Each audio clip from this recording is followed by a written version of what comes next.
Hey everybody, Reef Girl here with a quick molly update. I should say baby molly update.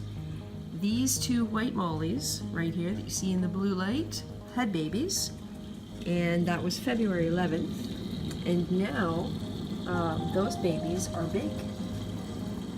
There were 3 survivors out of the 11 or so that I managed to rescue from the upper tank.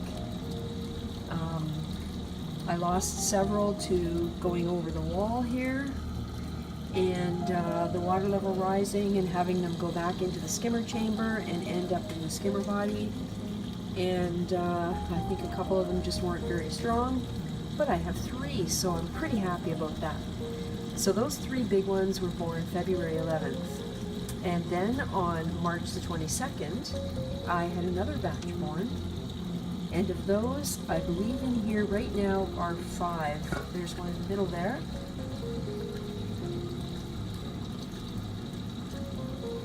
Let's see if we can see any others. I just put some food in, and generally they will come out and look for food. There's another one. They're varying sizes. Some of them look a little bit darker color, but I know for sure that it's the white molly again who had the second batch of babies. I had to build this wall here out of sponge because they were going right over the top of that weir and straight into the return chamber, which of course is not good for little tiny fish. They ended up in the upper tank and didn't survive. So I'm pretty happy to have 3. I really didn't know what the heck I was doing when I started out, but I learned along the way. And what's really cool is that they actually look like mollies now. Pretty much have the correct body shape, just really tiny. They're about 1 inch long. One thing that really surprised me was that the big fish don't really bother the little fish. I didn't know what to expect with that when I first put them in here, because I can see the big fish quite often chasing each other around quite aggressively.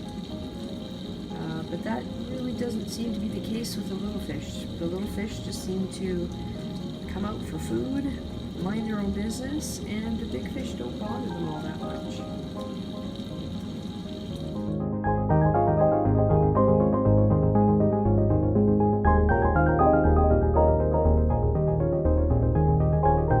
This is what I had been using. I draped this over the top of the glass baffle that's immediately beside the refugium, and it worked really well because the length of it was enough, and as soon as it started getting wet it would slump a little bit over the glass.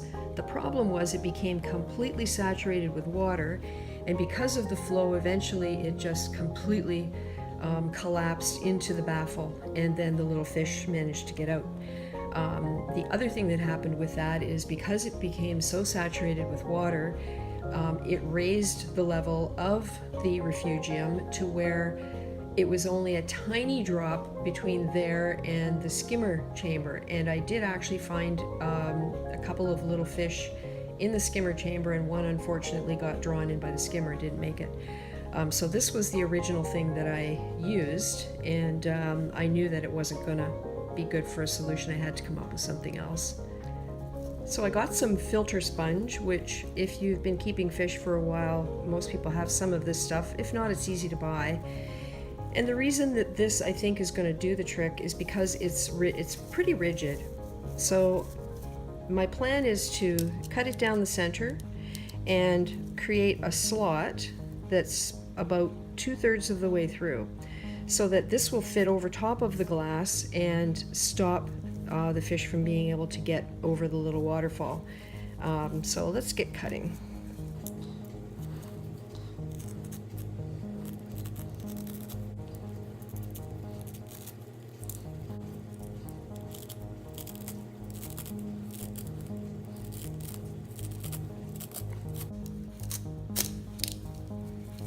So you can see that's starting to open up a bit. Have a ways to go yet though. I'm pretty much through there. So here's what I created before. I had this piece and I cut this piece, but it was too short when added together with that one, so I ended up with this weensy little piece. So my plan here is to cut part of this that's the width of these two, so that I only have two pieces that I need to put in. I'm going to make it a tiny bit wider because that'll give me a better friction fit. And there we go. So that's the space that I need from the front to the back, and this will fit. And there you have it. That's the new barrier that I just put in place. So the food I actually use is this. It's phytoplankton from Two Little Fishies, and it's actually a plankton powder.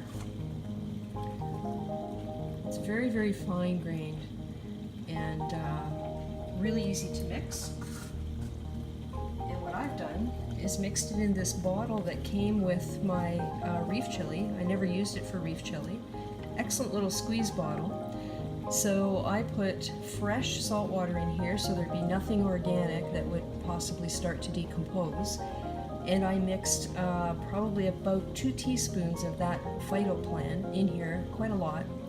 And then I just shake it up, and then I just reach in, put the nozzle under the water to attract them, and squeeze. And then I pull it out so as not to draw up any organics from the water. And the little fishies go nuts for it.